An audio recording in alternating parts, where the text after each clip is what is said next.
Hello, everyone, and welcome back to Tune In English. I'm Adam. And I'm Anna. We're really glad you're here with us today.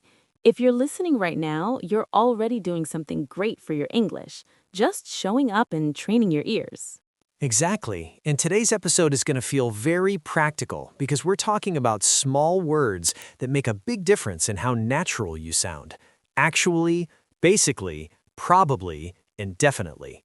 These words look simple, but many English learners tell us the same thing. I understand them when I hear them, but I'm not sure when to use them myself. And that's completely normal. These are not just vocabulary words, they're tone words. They help you sound honest, confident, relaxed, or polite.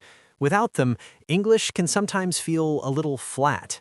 So today, instead of heavy grammar explanations, we're going to explore how people really use these words in everyday conversations, at work, with friends, and in daily life. But first, quick check-in. Anna, how's your week going? It's going well, actually. A bit busy, but in a good way.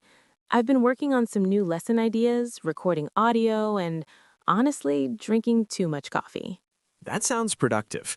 My week was the opposite. Basically, I tried to keep things slow. I worked, of course, but I also took a long walk every evening just to clear my mind. That already sounds healthier than my schedule. Did you manage to relax at all? I probably relaxed more than usual, which felt nice. And this weekend, I'm definitely planning to sleep a little longer than normal. See, we just used all four of today's focus words naturally, and that's the point. These small words don't feel special when you learn them in a textbook, but in real conversation, they appear everywhere. Right. So let's start with a simple idea. These words are not only about meaning, they're about feeling. They show your attitude, your certainty, and sometimes even your personality. Let's begin with actually, one of the most common conversational words in English. When you hear actually, what do you usually think of? I usually think of gentle correction or honest clarification. It's the word people use when they want to say, let me tell you the real situation. Exactly. Imagine someone says, you started learning English last year, right? And you reply, actually, I started 2 years ago. That sounds polite, calm, and natural, not aggressive. Another situation, someone asks, did you enjoy the meeting? You might say, actually, I liked the discussion, but the meeting was a bit long. That small word helps you sound balanced and thoughtful. And that balance is important because real conversations are rarely just yes or no. Most of the time, we're sharing opinions that are a little mixed, a little nuanced. Now let's move to basically, which might be one of the most useful everyday speaking tools. Basically means here is the simple version.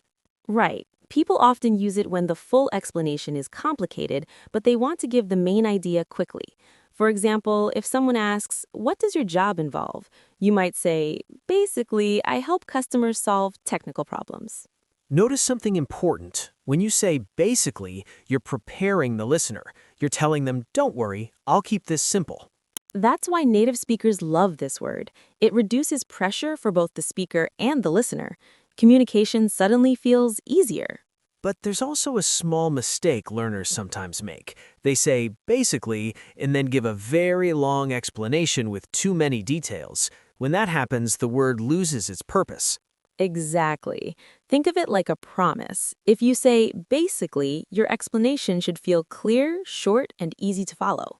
Now let's gently introduce another key word, probably. This is the word of honest uncertainty. Yes, because in real life, we are not 100% sure about most things. When someone asks, will you finish this today? And you're unsure, saying, I'll probably finish it this evening, sounds natural and realistic. And it also removes pressure. Instead of making a strong promise, you're giving a realistic expectation, which often sounds more professional and more trustworthy. In the next part, we'll go deeper into how probably compares with maybe, how definitely adds strong confidence, and how to combine all four words naturally in real-life conversations at work, with friends, and even in quick daily moments. Because once these small words feel comfortable, your English suddenly sounds much more natural, almost effortlessly natural. Let's continue with something learners often ask. What's the difference between maybe and probably? At first, they look similar, but the feeling is slightly different. Right. Maybe feels more uncertain, almost like a 50-50 situation. Probably sounds more confident, like you think something is likely to happen, but you're not completely sure. For example, if a friend asks, "Are you coming to the event tonight?" and you truly don't know, you might say, "Maybe I'll come." That means the decision is still open. But if you say, I'll probably come, it sounds like you expect to be there unless something unexpected happens. That tiny change makes your message clearer. This is especially helpful in work situations. Imagine your manager asks, "Can you send the report by this afternoon?" If you're unsure, saying, "I'll probably send it by the afternoon," sounds honest and professional. Exactly. Strong promises can sometimes create unnecessary pressure. Words like probably give you flexibility while still sounding responsible. Now, let's talk about the strongest word on today's list: definitely. This is the confidence word. When you use it, people expect certainty. Yes, when someone says, I'll definitely be there, listeners assume it's already decided. That's why you should use this word carefully. If you say definitely too often and don't follow through, people may stop trusting those promises. A good tip is simple. Use definitely when you're truly sure, not just when you want to sound confident. Real confidence comes from accuracy, not exaggeration. Let's look at a quick comparison. Imagine your friend asks, do you like that new cafe near the station? You could say, it's probably good, I've heard nice reviews, which shows you're not fully sure yet. But after visiting, you might say, "It's definitely worth trying." Now the certainty matches your experience, so the word sounds natural. Another important idea is placement, where these words appear in a sentence. Most of the time they come before the main verb. For example, I actually like this idea. She probably knows the answer. We definitely need more time. But sometimes they appear at the beginning of a sentence, especially when you want to set the tone right away. For example, "Actually, I was thinking something different," or "Basically, the plan is simple." Starting with these words often makes the sentence feel softer and more conversational, which is why they're common in spoken English. Now let's put all four words into a short, everyday scenario. Imagine two colleagues talking after a meeting. One says, "Do you think the project will finish on time?" The other replies, we'll probably finish most of it this week. Then they add, "Actually, we just need approval from one department." And the colleague responds, basically everything else is ready, right? Finally, they say, yes, we'll definitely be done once we get that approval.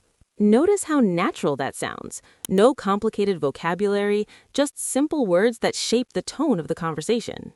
That's an important lesson. Fluency doesn't always come from learning rare or difficult words. Very often it comes from mastering small, everyday words that native speakers use constantly. Another useful habit is listening carefully to how people around you use these expressions. In movies, podcasts, or conversations, pay attention to the moment when someone says "actually" or "basically." Ask yourself, why did they choose that word right there? Over time, your brain starts recognizing patterns, and you'll begin using the same expressions naturally without needing to think too much. And let's also talk about tone. The same word can sound friendly or rude depending on how you say it. For example, if you say, "Actually, you're wrong," with a sharp voice, it sounds confrontational. But if you say, actually, I think there might be another possibility, your tone feels softer and more cooperative. The word stays the same, but the emotional effect changes. That's why pronunciation, pacing, and tone matter just as much as vocabulary. Natural speech isn't only about the words you choose, it's about how you deliver them. In the next section, we'll explore more real-life situations, conversations with friends, quick daily interactions, and small speaking exercises you can practice immediately so these four words become part of your everyday English. Let's move into real daily life situations because English doesn't live in grammar books. It lives in moments. Quick conversations, unexpected questions, small decisions. Exactly. And these four words, actually, basically, probably, definitely, often appear when we're thinking on the spot. Imagine you're at a cafe. The barista asks, would you like milk or sugar? You reply, "Actually, just black coffee." That actually sounds natural because maybe the barista assumed you wanted milk. Or imagine you're meeting a friend after work. They ask, "How was your day?" Instead of giving a long explanation, you say, "Basically, it was busy but productive." That keeps it simple and clear. Now let's add a little uncertainty. Your friend asks, "Are you joining us for the gym tomorrow morning?" You feel tired, you're not sure, so you say, "I'll probably come, but I might be a little late." That sounds honest and human. You're not making a dramatic promise, and you're not rejecting the invitation either. And if you're fully committed, you might say, "I'll definitely be there at 7." That sends a strong signal of confidence. Let's explore something deeper. These words also protect relationships. They make conversations softer and more flexible. Yes, for example, disagreement. If someone says, "This is the best movie of the year," and you strongly disagree, saying, "Actually, I didn't enjoy it that much," feels calmer than just saying, "No, it wasn't good." That small word reduces tension. It gives your opinion space without attacking the other person. Another example, explaining something complicated to a family member. Imagine your parents ask, "What exactly do you do at work?" Instead of giving technical details, you say, "Basically, I help companies improve their communication." That saves time and prevents confusion.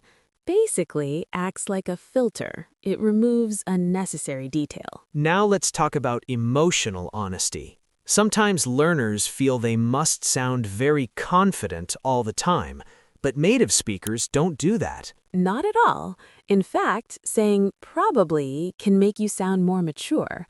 For example, "I'll probably need more practice before I feel comfortable presenting."